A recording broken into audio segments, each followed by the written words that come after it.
How we doing, sports fans? Ghost Picks team Justin.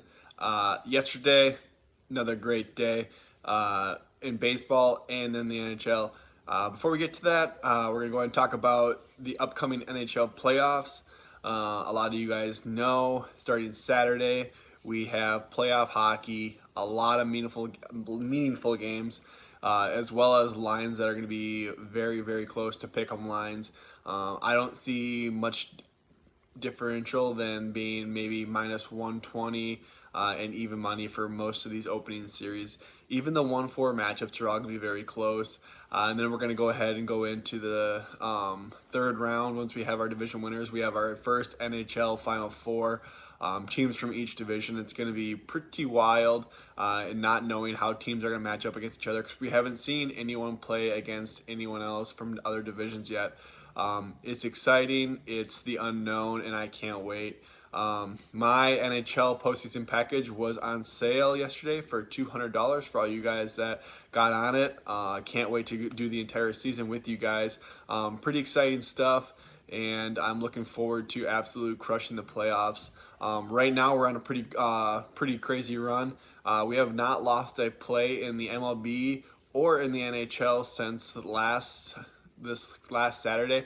I think it's 11-0 in all plays, free plays included. And to be honest, we are just hammering out these dog picks. End of the year is a great time to get some plus money plays, as a lot of the teams are either resting their players or you have young guys on bad teams that are looking to make a name for themselves and find that valuable ice time to get some tape out there. Today, not as many games on the card, so it's kind of hard to do, but looking at our plays yesterday, we had two very small unit plays. One was even money, one was plus 155. We took the over in the Edmonton versus Montreal game. It opened at 6 and then ended at 5.5. First period, 4 goals.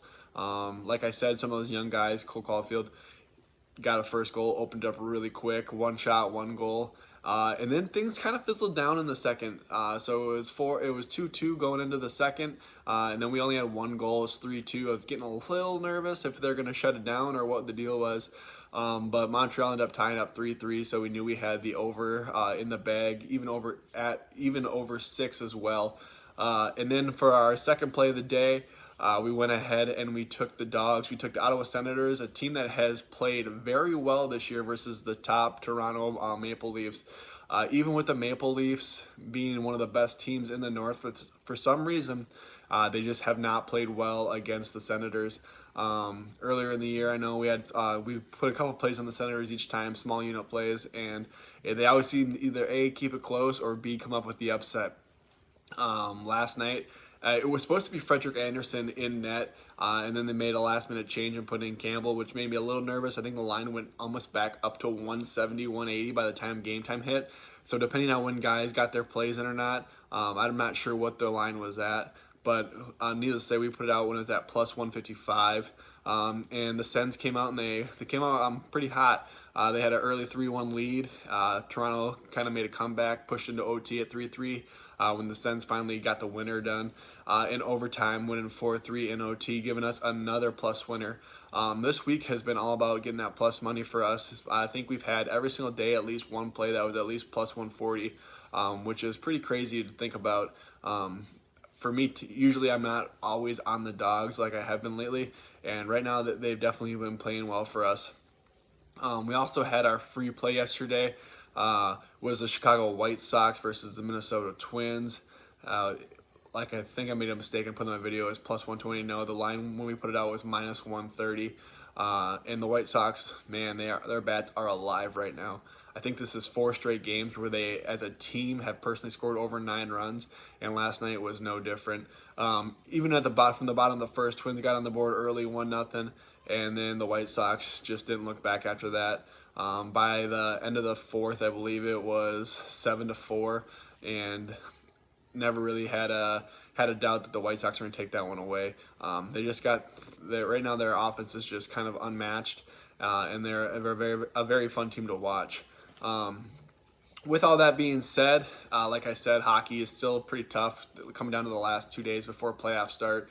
I'm going to keep my free play in baseball again. I'm looking forward to playoffs where I can get back into hockey for my free plays. I know a lot of you guys like the free play action in hockey, but for now we're going to have to stick with baseball. And I'm going with the Boston Red Sox taking on the Oakland A's. I think the Red Sox avoid the sweep here. They're at Fenway. They haven't been great at home this year, which is kind of odd to me, but I feel like they get it done today. They're going to avoid the sweep. Both good teams, and I think it's hard to beat a good team 3 times. So with that being said, Boston Red Sox minus 111 money line versus the Oakland A's. That's your free play. Hey, if you guys aren't subscribers yet, I highly suggest you subscribe. We're going to be doing something else for you guys subscribers coming up again within the next 2 weeks. All you got to do is subscribe. It's free. Hit a like. And then let me know what you guys are on today. I'm really curious to see what you guys are on in terms of plays. Obviously, if you are on a hockey play, I'm curious to see. I think I have one play that I kind of like in mind, but let me know what you guys' thoughts are. And don't put Colorado money line because I don't want to hear it. As always, good luck, God bless, grind down, and let's go.